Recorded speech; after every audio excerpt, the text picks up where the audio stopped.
pinapabuksan mga kababayan, ang utos ng pulis, buksan yung kabilang side. Pero yung mga KOGC, hindi po, mga kababayan, hindi na galit, hindi po pumayag na. Oo, tingnan natin kung ano yung mga susunod na eksena.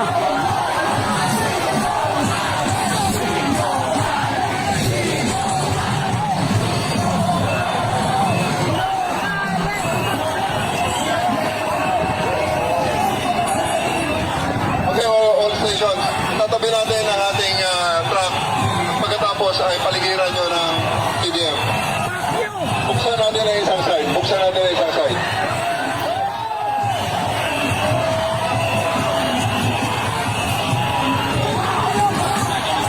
Let us open one side. Let us open one side.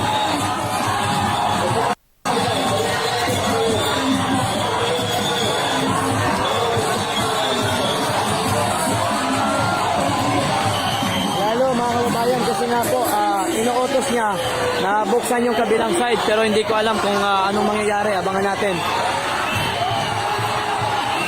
Daming pulis, oh. Atras kayo, atras kami.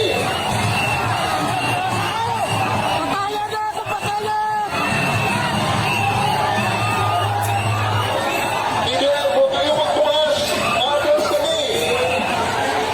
Sarado kayo. Sarado kayo. Hindi kami atras. Kami ang mantigan. Atras tayo. Okay, TDM. Atras pa. Sige ba? Atras pa.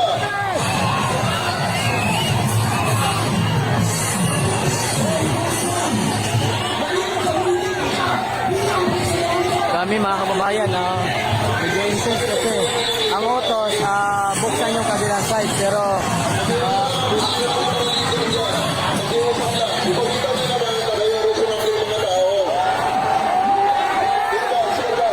hanggang dito ka lang, huwag kang lalagpas ha. Gano'n ka lang, parang unang babae dito lang yung glass. Wala na, mga na, hindi yan. Wala yan, yung babae.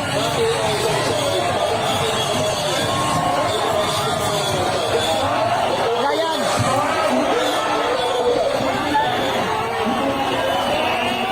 Saka tayo mag-usap pag tayo ay nag-open na ng kalsada.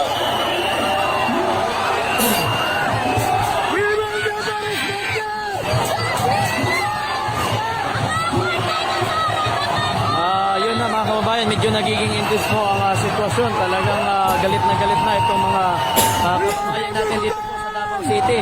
Ayaw na po pakinggan si Tory mga kababayan kasi ayan talagang sobra-sobra po ang ginamit po nila ng sa dito mga kababayan. Arresting, dito kayo sa likod ng CDM.